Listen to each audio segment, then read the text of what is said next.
Hello everyone, FPL Raptor here and welcome back to another video on my YouTube channel. It's been the international break, which is a little bit boring for us FPL managers, but it is now a fresh week, which means that the FPL deadline for Game Week 9 will be fast approaching. And in today's video, I'm going to go through some of the top transfer targets that you should have in mind, whether you're in a wildcard or not, ahead of Game Week 9 and beyond. If you're enjoying the content here on this channel, please do remember to like, comment, and subscribe. But without further ado, let's jump into today's video.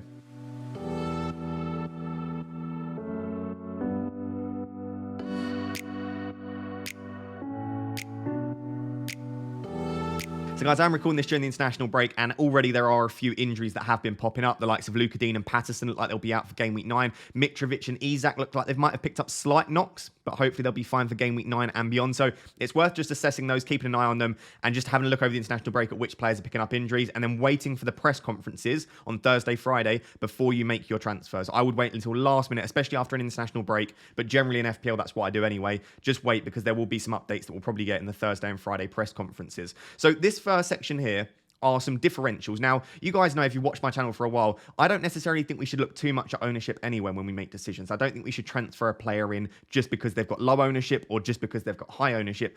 I think you pick the players that you think will get some good points for you. The reason I've got this section as a result is more so just to... It's more like squad fillers, especially if you're in a wildcard, but also if you're just looking for a cheaper transfer. I think there are some obvious picks at the moment. The likes of James, Cancelo, Trent, etc. are always good. The likes of Zaha and Maddison, who we'll discuss later in the video, I think are fantastic picks. A lot of people have like Haaland, Mitrovic. A lot of people have got maybe 8 or 9, maybe 7, 8 or 9 players that are fairly locked in their teams and make a lot of sense. So sometimes it's about those slightly cheaper players that just fill out the rest of your squad. And that's what I've got here. I've got some options that are, I think all of these at the time of me recording, are below 5% ownership. And I just think that they could be nice squad fillers due to fixtures or some of the underlying data. So I've got 2 defenders on there at the moment. And the reason I've got these 2 is because they're both 4.3 million. That's Justin and Mark Gehi. The reason I've got both of these is I actually think at the moment it's worth taking some money out of your defense. Now, I don't necessarily think you should do that for all of the positions. I think at the moment, FPL is lending itself to a 3-5-2 or more realistically a 3-4-3.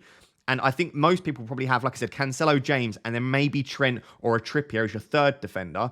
So I think the other 2, you can go pretty much as cheap as you want. You can go for Nico Williams. If Patterson is fit, you could go there. But I do really like Justin and Mark Gehi, mainly due to the fixtures. As you can see in the final column, they are 3rd and 2nd for fixture ticker difficulty from a defensive perspective from Game Week 9 to Game Week 16. So really nice fixtures for Leicester and Palace. That being said, both defences have been really poor this season in Palace and Leicester, but both have had pretty tricky fixtures, and I do expect both to improve, specifically Crystal Palace, because what we saw last season from Palace was exceptional underlying data from a defensive perspective. So I really do expect that to improve, but so far we haven't necessarily seen that with Palace. You can see that Justin's got really poor data, but I do expect that to improve, and he does get into some decent positions. He's just not been creating those chances and getting the big chances yet. But again, it's a relatively small sample size, especially for a defender. And I just think that he's playing in a fairly attacking role. He's played 90 minutes in every game for Leicester. I think Justin's still a decent pick at 4.3. But if you don't trust the Leicester defence, maybe go for a Palace defender. And I think at 4.3 could definitely do worse than Mark Gehi. And you can see 0.12 non-penalty expected goal involvement. For people that have been asking, do I think Anderson is a better pick? He probably is a slightly better pick. The reason I say that is they've got very similar goal threat this season and in previous seasons. Anderson is slightly higher this season.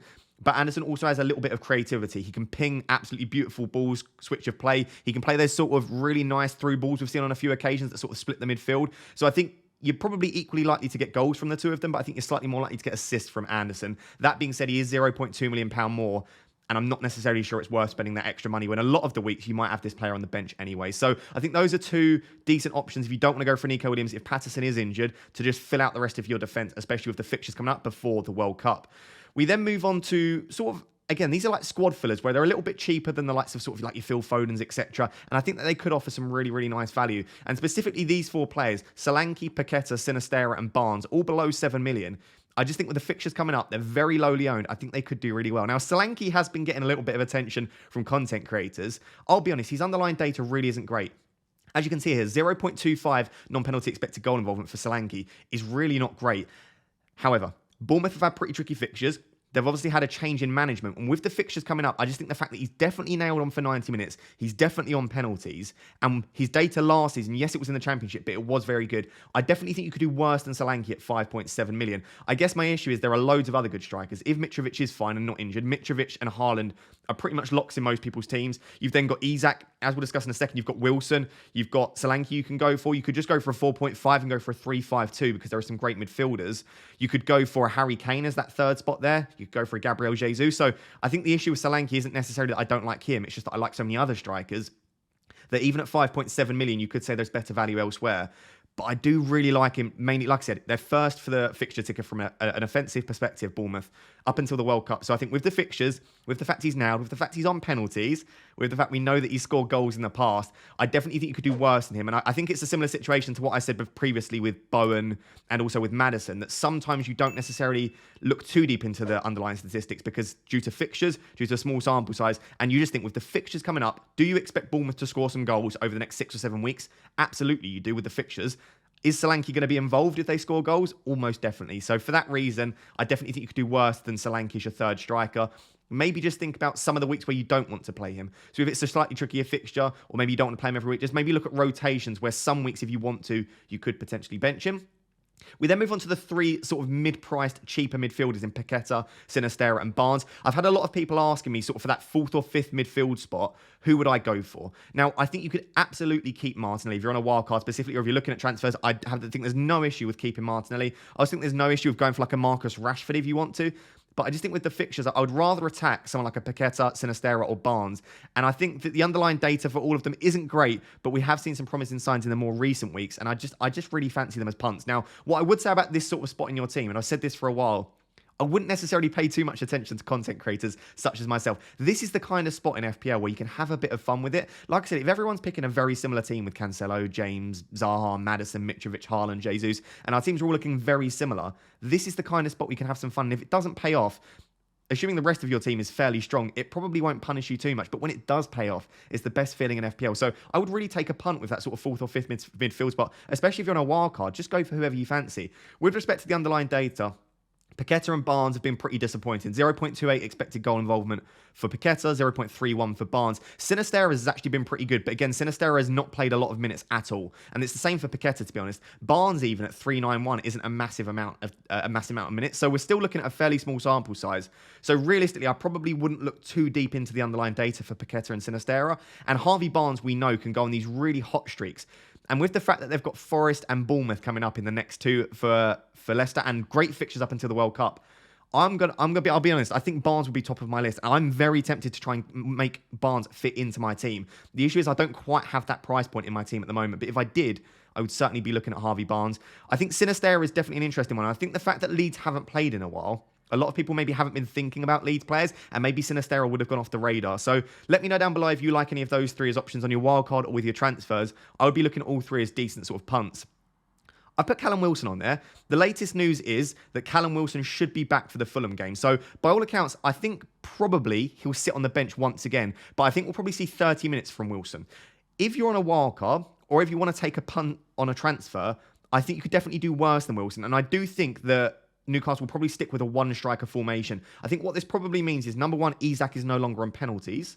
And number two, it probably means that he'll be pushed out wide. And again, this is if he's fit. I think he will be fit. But if not, probably Wilson will just play by himself. But if he is, I still don't think he's going to play up front alongside Wilson. I think he'll play more like an inside forward on that left-hand side. So that will probably make Isak a slightly worse option. And it'll probably make Wilson the 120. If he's on penalties, playing through the middle, I think you could definitely do worse than taking a cheeky punt at 7.2 million on Wilson on your wildcard. If you're using a transfer, I would maybe wait this week. I don't think this is the week to do it, just because, like I said, there's a good chance if Isak's fit that Wilson starts the game on the bench and then maybe starts from game week 10 and beyond. But I just thought I'd chuck him in because I think he's someone that we've probably forgotten about largely. But with the underlying data that we saw over the first 245 minutes, 0.84 non-penalty expected goal involvement, if Wilson can recapture anything close to that, he could be a really nice option in the lead up to the World Cup. So I really like Wilson.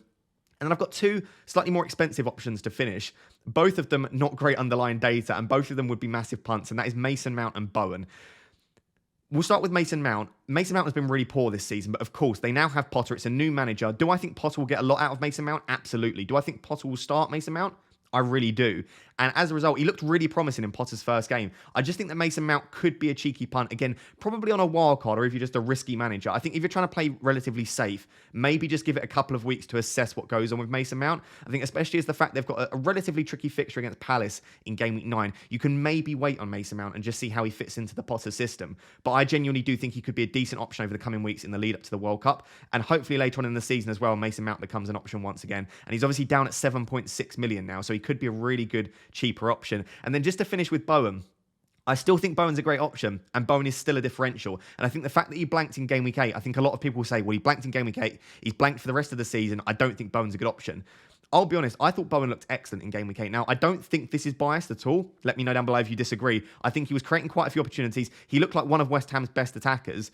The issue is West Ham once again looked pretty underwhelming, but I saw some signs from Bowen. I'm perfectly happy keeping him. And again, I don't think necessarily the game week 8 performance should put you off Bowen. If from sort of game week 1 to game week 7, you're considering Bowen anyway, all I think is game week 8 should make you even more tempted to bring Bowen in, because I think it was probably his best performance of the season in the Prem.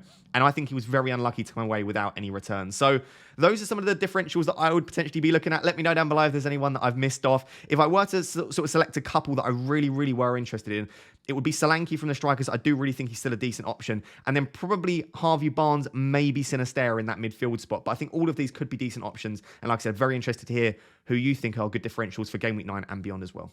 So guys, listen, I think Maddison and Zaha should be top of your priority list. If you're on your wildcard or you're using transfers, I don't see any reason why you wouldn't want both of these from game week 10 and beyond, and specifically Maddison from game week 9 and beyond. So if you're on your wildcard, I don't see any reason why you wouldn't have both. And if you already own one of them, you already own Maddison or you already own Zaha, I think the other one should definitely be top of your priority list. However, I've had quite a few questions over on Twitter and people talking about the fact that maybe with your team structure and with the transfers that you have, if you already used your wildcard or you're saving your wildcard for maybe like game week 13 and beyond, which one of these two do you prioritize? Especially for those people that maybe can only get one of them up until the World Cup, which one do you go for? Now, I do think you could potentially do like a bit of a hokey-cokey. I think just due to the fixtures, you could go Maddison for 9 and 10, and then you could go Zaha for sort of 11 onwards.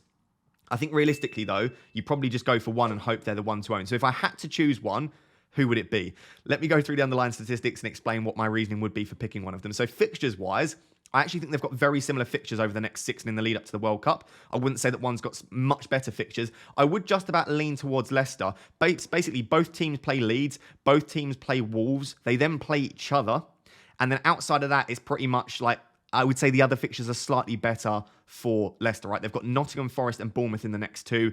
They've got Chelsea and Everton is the equivalent for Crystal Palace. So I would just about lean towards Leicester's fixtures, but generally I think they've both got fantastic fixtures. When we look at their underlying data, again, they're both putting up pretty decent underlying data, but there is definitely a slight winner so far. So minutes per game, they're both very nailed, and I absolutely love that. I think Maddison and Zaha are talismanic figures for their teams. When they play, they're going to play almost 90 minutes in every game, and they're going to be fairly nailed when they play as well. And I absolutely love that. I think especially with all of the midweek games that are coming up, with some of the teams that are in Europe, such as a Mason Mount, such as a Jared Bowen, these players could be rotated due to being in Europe. Whereas with Leicester and Maddison and with Zaha and Crystal Palace, you know they're going to play every single week. And that's really just a weight off your shoulders, especially when you've got a few other risks in your team. So I absolutely love that element. Everything else, pretty much, Zaha comes out on top. So FPL points so far per 9C, Zaha's coming out massively on top. Non-penalty expected FPL points, again, Zaha's coming out on top at 6.52. And 6.52 is very good. Compared to Maddison's 4.24, again, that's not terrible for Maddison.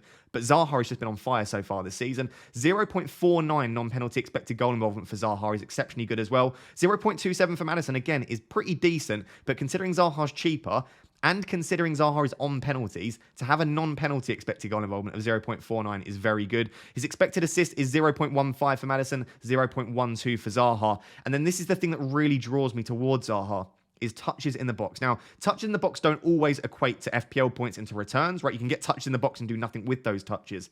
My sort of motto with it, though, is if a player's getting touches in the box, it probably means they're involved in the action and they're at that part of the pitch and at that point in the goal where they're more likely to get attacking returns. If my player is in the box touching the ball, I think that's generally a good thing. You can see from Maddison's touch map, courtesy of Fantasy Football Hub, by the way, and also by his underlying data, he's just not getting into the box a massive amount. That doesn't necessarily matter, though. As you can see, he's on all corners pretty much for Leicester. He's on all set pieces pretty much as well. And he is still getting into the box, getting touches in the box around 3 to 4 times a game. So I don't necessarily mind those underlying statistics for Maddison. I just think they look so good for Zaha. So I think coupled with the amount of touches in the box he's getting, the fact he's on penalties, nailed on, with the really decent fixtures coming up, and with the slightly better underlying data, I think I would just about lean towards Zaha. So if you force me to make a decision, you can only own one of these in the lead up to the World Cup. Who would you own? I would own Zaha. Funnily enough, at the moment, I own Maddison and not Zaha. And the reason for that on my wildcard is because I'm going to own both. And I just think the next two fixtures for Maddison are significantly better than the next two for Zaha. Chelsea and Leeds aren't bad fixtures, but to face Nottingham Forest and Bournemouth, the two worst defences in the league, in my opinion, I think that looks really, really nice. So I would say try and own both, prioritise Maddison, then move for Zaha. But if you can only move for one, I would avoid probably the hokey cokey. I would go straight for Zaha, hope he gets something against Chelsea, and then have him in place from game week 10 and beyond. Let me know down below, are you planning on owning either of these, both of these, neither of these? Let me know down below. But for me, I don't see any reason why you wouldn't want to try and get both of these players in your team from game week 10 and beyond. So this is maybe slightly more useful for those of you that are on your wildcard this week, but still something we should discuss nonetheless. And this is this amazing premium battle that we're having so far this season.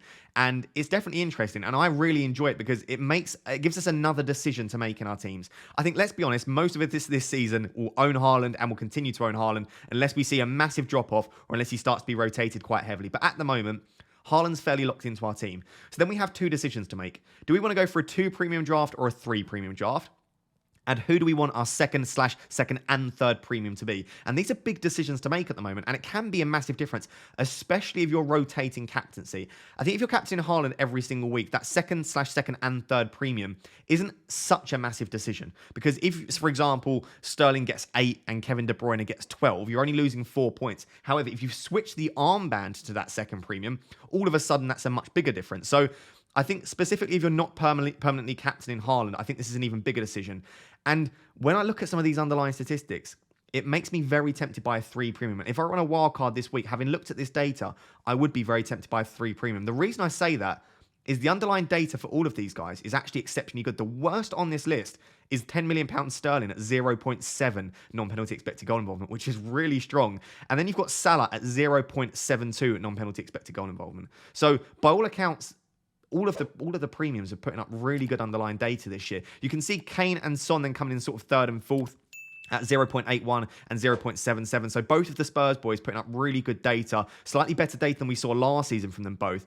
And then, as you would expect with the amount of chances they create, Kevin De Bruyne and Erling Haaland are putting up ridiculous non-penalty expected goal involvement. So Kevin De Bruyne is getting pretty much a non-penalty expected goal involvement every single game. So we're expecting him to get a return of some kind every game. Haaland's getting 1.41. which is absolutely ridiculous. We're pretty much expecting Haaland to get 3 attacking returns every 2 games, assuming he plays 90 minutes in those games. And he's been outperforming that massively. So I haven't got the expected goal involvement delta here, but Haaland has been outperforming that. So is he going to continue to overperform his underlying data?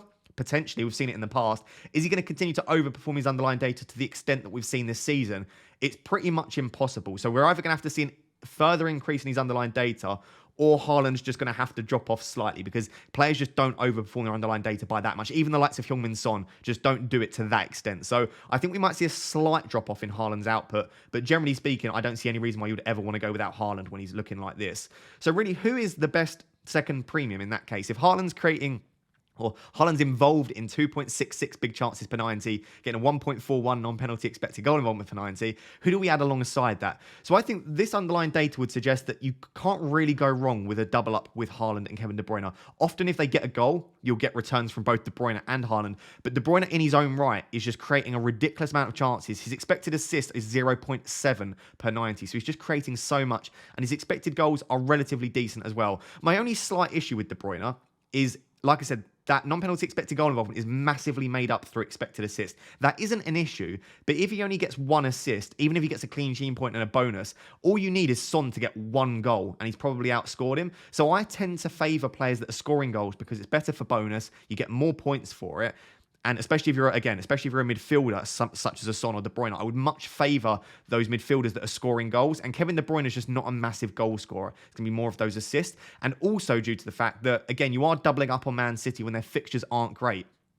The reason that I'm not necessarily a massive fan of a double up on City as well is you're always pretty much going to captain Haaland. Again, some people might captain De Bruyne, but I think the value in a second premium is when you don't want to captain Haaland, having a captain that is really good for that specific week. So I'm thinking ahead to game week 11 when Haaland plays against Liverpool. I'm not going to want to captain Haaland. I probably won't want to captain Salah. However, Spurs play against Everton. So maybe at that point you say, do you know what? It makes sense to have your second premium as a Spurs player because I can captain them against Everton when City play against Liverpool. You could then go into game week 12. Remember, in game week 12, Man City and Arsenal blank. In game week 12, you'd probably want to captain Salah against Everton rather than a Spurs against Manchester United. So against West Ham, sorry. Liverpool playing West Ham in game week 12. So I would almost look ahead to future weeks. When don't you want to captain Haaland?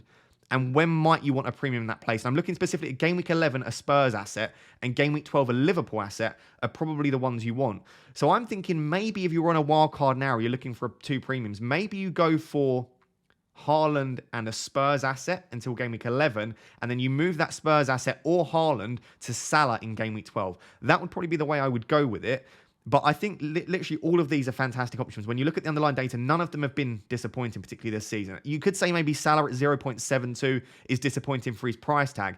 But if that's a disappointing Salah, if Salah starts to turn it on, he could be well up above De Bruyne and pushing towards Haaland's underlying data. We know that he can get up and around a 1 non-penalty expecting goal involvement per 90. So listen, I like all of these options.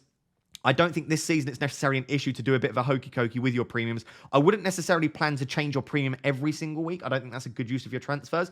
But I don't mind saying I'm going to hold this premium for 3 weeks, then this premium for 2 or 3 weeks, then I'll go to this premium after that. I think this season, due to the fact that a lot of our teams are fairly locked in for a long period, I don't mind using a few transfers on your premiums, especially if it allows you to target captaincy. So that's my say on it. If I were on a wild card now, it would probably be Haaland and one of Son and Kane. And I would make the switch from Son or Kane to Salah in game week 12 for when he plays West Ham, because I think he's the best captaincy option this week. So I think that's what I would be going with. Let me know down below, who are your current premiums? If you can get 3 premiums into a draft, let me know what that 3 premium draft looks like, because that might be the play moving forward. So guys, just very briefly at the end, I just thought I'd just show you what my current team looks like and my current transfer plans as well. Of course, any injury news that we get throughout the week might change this. Anything we hear in the press conferences might change my current plan. But at the moment, I'm currently planning to do nothing in game week 9 unless I need to. Again, if, for example, Mitrovic is out, which looks very unlikely to now happen, then I could potentially move him on. If something happens with the rest of my team, maybe I take a slight punt with someone else. But for now, I think the team looks fairly good. So as you can see, using the Fantasy Football Hub My Team feature, if you do want access to all of the stats reviews throughout this video, plus the My Team feature, the first link in the description will take you to Fantasy Football Hub for as little as £2.10 per month. You can get access to all of this stuff. So for this week, 94% team rating, this specific week, 90% game week rating, and I'm predicted to get 62.2 points. I don't think there's much I want to do with my team. I'll be very honest. If I had maybe $1 million in the bank to go from Martinelli to Harvey Barnes, I may be slightly tempted. I know that might sound absolutely crazy, but I do really think Harvey Barnes could do well. Equally, I might be tempted by like a Sinistera. The thing is, though, I don't have any money in the bank, so I can't get either of those. So it would have to be like a punt on someone like Paqueta. And to be honest, I don't fancy any of the other options particularly. The issue that I've got with Martin, of course, is Tottenham and Liverpool in the next 2. He then blanks in 12, and he's got a tricky fixture in 15. But if you can get away with playing him in 9, either playing him or benching him in 10, he's then got Leeds, Southampton, and Nottingham Forest either side of that blank. So I almost feel like I might end up just keeping Martinelli through to the World Cup, even though I do think there are some other really nice options. It might just not be worth losing that 0.2/0.3 million that you have tied up in him. So for now, he'll probably survive. I'm slightly tempted by maybe Foden to a 1-week punt, but the thing is, next week, Foden's going to become Zaha anyway. Yes, I could just do Foden to Zaha this week, but I don't feel any real need to do so, right? Foden's playing against Manchester United. Zaha's got Chelsea. I'm not confident enough there that Zaha outscores Foden. And it may well be that I keep Foden for game week 11 as well against game week 10 against Southampton. It might be that I move for Zaha in game week 11. But basically, the team's really well set up. Unless there are any injuries, I'm unlikely to make a transfer. And if I just scroll down, I've still got Salisu on the bench against Everton at home. I've got Gehi against Chelsea, he's not great. And I've got Andreas against Newcastle at home. So I even have some decent-ish bench options if I want to. If I move ahead to game week 10, just to show you what the team looks like in game week 10, we're in another really good spot here. So I've unlikely to need to use a transfer once again. It's going to be tricky for me to make the Foden to Zaha move when Foden's got Southampton at home. However, that is the plan, and I'll have 2 free transfers this week. So I may well just say that's the plan all along. If Foden smashes it, Foden smashes it. There's not a lot I can do. I'll do Foden to Zaha anyway. I could delay it a week, or I could make 2 transfers and move Martinelli to Zaha. So again, I would have to get some money in the bank. So it would have to be like a downgrade of someone like Cancelo. But again, before Southampton, I'm not sure I want to do that. I don't want to take out Bowen and Maddison. So realistically, this is the week. It would probably be Foden coming out, and I would be bringing in Zaha here.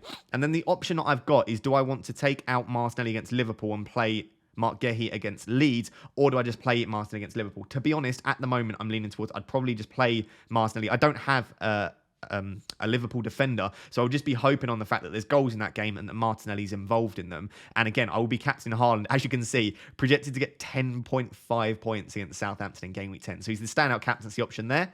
If I move on to game week 11, the issue that I face this week is, of course, we've got Haaland and Cancelo against Liverpool, but I think most people will have at least 2 players in that game. Some people will have like 5 or 6 players in that game. I've also got Pope and Trippier against Manchester United. So my current plan for this week is to probably bring either Salassu or Mark Gehi in and maybe take out Trippier, just so that I don't have that double up there.